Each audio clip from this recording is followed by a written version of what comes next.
Yo, what's going on guys, DeWobs here. Welcome back to a brand new video here on the channel. Now we have even more updates for the new leaked heroes coming to Marvel Rivals, with voice lines that we can hear in the game now for Phoenix along with Angela, and new info about Phoenix's actual abilities and how they're going to work in the game. Now the voice lines for Phoenix might also reveal which season she's coming in, what map she's going to be themed around, and some more lore that ties her into these. So let's not waste any time and let's listen to some of the Phoenix interaction voice lines with her and other heroes in the game that are in the game files right now. So starting off, we have her and Storm. My oldest friend.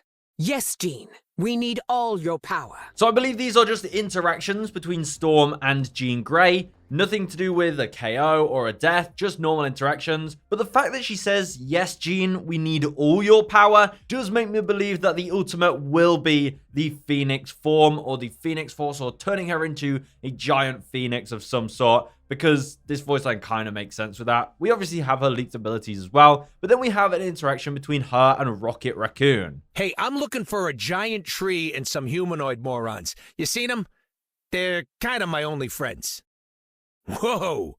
When? Okay, so this again is just a normal interaction between Phoenix and Rocket Raccoon. Of course, we can't hear Phoenix's voice in this, but they are talking between each other. But this actually ties into the lore. And this is why I think this gives more evidence for Phoenix. Basically, in the lore, the Guardians of the Galaxy are on Clintar as they are trying to stop Null. So this interaction between Rocket and Phoenix is likely on the new Clintar maps. We talked about them in yesterday's video. I believe this map's coming in Season 3. 2 map variants in Clintar, and the main villain is going to be Null. But why would Rocket specifically be asking Phoenix if she's seen them? Well, probably because Phoenix will tie into this lore and might also be on Clintar trying to fight Null. Why do I think this? Well, in the Marvel Rivals lore, if you read the Adam Warlock lore story, there's a part where it does seem to tease Phoenix. Basically, Adam Warlock was floating through the cosmos and ended up on Clintar, but it said suddenly a burst of cosmic fire erupted through the heavens, producing a flash so brilliant that it permeated the walls of my cocoon. The light lasted only a second, but its unusual shape forever burned itself into my mind. A majestic bird, its flaming wings spanning across the cosmos, which of course seems like it's a teaser for Phoenix, but it also shows that Phoenix was there on Adam Warlock's journey towards Clintar. And now we have voice lines of Rocket asking about his friends who are also on Clintar to Phoenix, and in the end when he says, whoa! When? That could be him responding to her confirming that she's seen them. So what I'm getting at here is I think this gives more reason to believe that Phoenix is coming with the Clintar maps, which I said I think is in Season 3. And I believe Captain Marvel will be the other hero at this stage, but it could be someone random like Ultron or something. We have more voice lines to listen to though. Let's take a look. Then perhaps it's time for me to rise above and to reduce those foes who could not be drowned to ashes. That's another interaction between Namor and Phoenix. Honestly, I don't really know what this is talking about, but we also have some more interactions now between Phoenix and Magik. The Phoenix won't be gone for long. That's what we need, Phoenix. It doesn't really give too much away about her abilities, but we have some new confirmation. Apparently a game developer who previously revealed stuff about the Fantastic Four has now confirmed that Jean Grey in Marvel Rivals will have 2 forms, of course her Phoenix form and her human form. Now how these are activated, I still believe it might be the ultimate rather than just switching between them. However, some abilities are confirmed, like a psychic block which mutes enemies / prevents abilities for 3 seconds. Now this could be the telekinetic transfer or the telekinetic explosion, probably the telekinetic transfer, but either way, this psychic ability will stop enemy abilities. And then we have in Phoenix form an ability called Resurrection, probably the passive actually, and that's probably Phoenix Elegy, the leaked ability name, and this burns the area for 5 seconds before respawning. So I don't know if that means that when you die, that area sort of lights on fire and will burn until you respawn,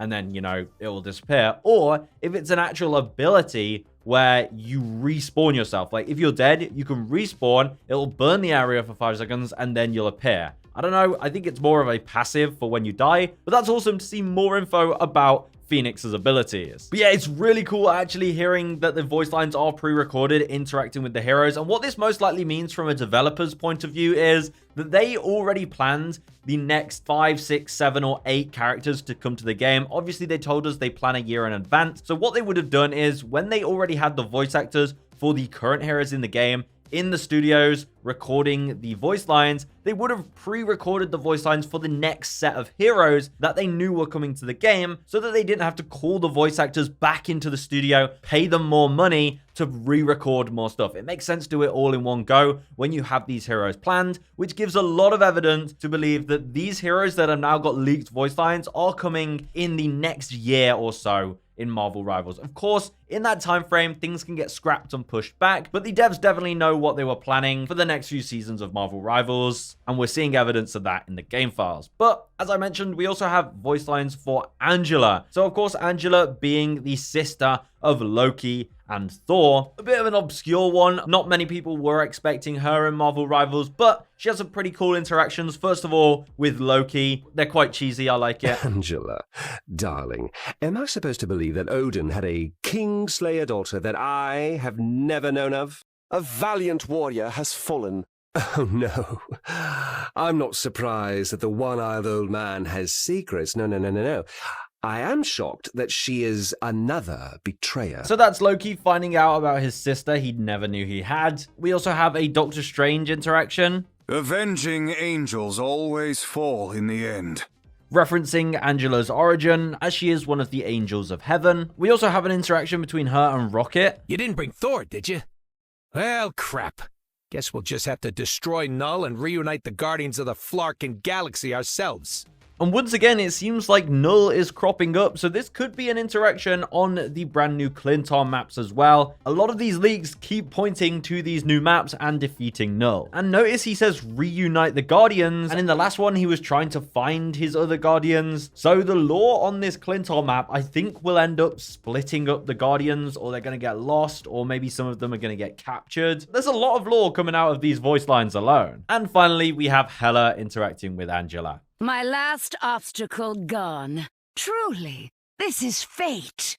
The spawn of Odin are powerful. So that's Angela's voice lines. We don't know much about her as a hero in Marvel Rivals, like what role she'll be or what abilities she'll have. Obviously, she'll be wielding maybe her sword or axes at the same time. Her Icors that can be used as whips or different weapons. They can literally take the form of any weapon. It's pretty cool. But she seems like she has quite a moldable kit. She could be a Vanguard or a Duelist pretty easily. So those are two more of the new leaked hero voice lines that have been revealed from the game files. And it's cool to see a lot of them tie back to this Clinton map. I can't wait to see all of the lore surrounding that. Now, if you didn't manage to see my previous videos, we also have voice lines for Captain Marvel interacting with the different heroes right here. She was one hell of a soldier.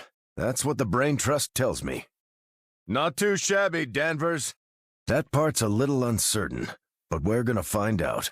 We also have a voice line for when Hawkeye sees Captain Marvel get a kill. I could do that if I had binary energy. And the same for Punisher.